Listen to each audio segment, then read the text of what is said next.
Hi, my name is Stephen Rycroft. I'm working with the OpenW on their Optimizing Power at Work campaign and delivering some of the sports on the ground. And today I want to talk to you about solar PV and some of the kind of practical application or practical installation that we have here on site. So this is a project I worked on a couple of years ago. This is what they call an 11 kilowatt array. Kilowatts is a measure of power, and each one of these panels generates about 280 watts at its peak. Okay, so just wanted to run through a couple of things in terms of how it practically is put together. So the panel is a standard size. It's typically 1 meter by 1.7 meters across. At the back of every panel there are two leads, a positive and a negative, kind of like a battery.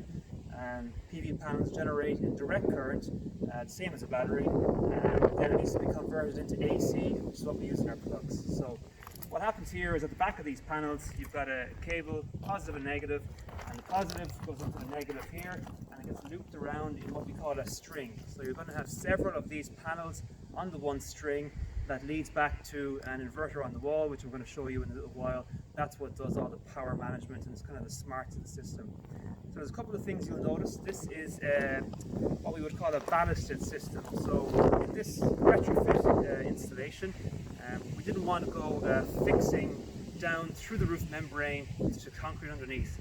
Basically, you run the risk of creating leaks that way. So what we've done here is we've sat the panels on the roof. So the panels sit into a specialist frame, which is a standard frame. Many suppliers come with these kind of systems, but they basically get bolted down into place with a hex screw, and then onto this frame, onto this insulation pad, and just sitting on these stones. You'll see here it's a standard concrete lintel, so basically it's weighted down. When you're doing the design for a system like this, the engineers will come up with a snow and wind loading report.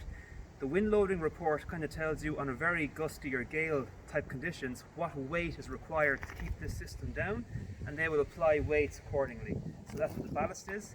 The snow loading report basically says if you get a heavy dump of snow, what is the weight of this system going to be, including ballast, including the panels, and will the roof be able to take that? So you have to do some structural considerations. That will be a typical ballasted system and what it looks like. The other alternative is if you have a pitched roof that's going onto, basically you will have fixings going onto the roof beams.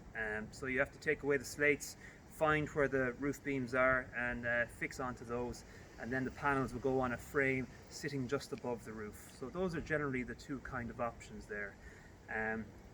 So what happens then is when these are all connected together, they run back on a frame, on what we call an electrical tray here. So these are all fed back in here. You can see the various cables coming back in here. In this particular application we've got 3 separate strings. So there's 6 cables, positive and negative. They run along here to the inverter on the wall. So this is an SMA inverter. It's designed to be outside. Typically you would have them inside, but it was more convenient this way to have it outside. We have an isolator on the DC side of things before it enters into the inverter. And what the inverter does basically, it converts the DC current into AC, which is what we use in the plugs. So we have 230 volts in our plugs. This ensures that you have the proper kind of power going into the local distribution. So out of here comes into a AC isolator, and that runs into a electrical board inside in the plant room behind us. And basically what happens is that power then gets distributed broadly amongst whatever is using the power at that time. Many of these components are the same in a domestic setting. This is a commercial installation, but all the components are the same really, just a different scale.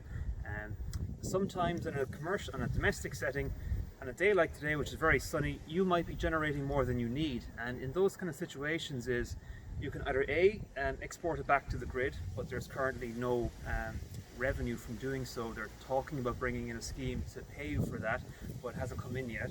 Another option would be to divert that power into your electric immersion in your hot water tank. So if you're generating more than you need, the excess goes in there.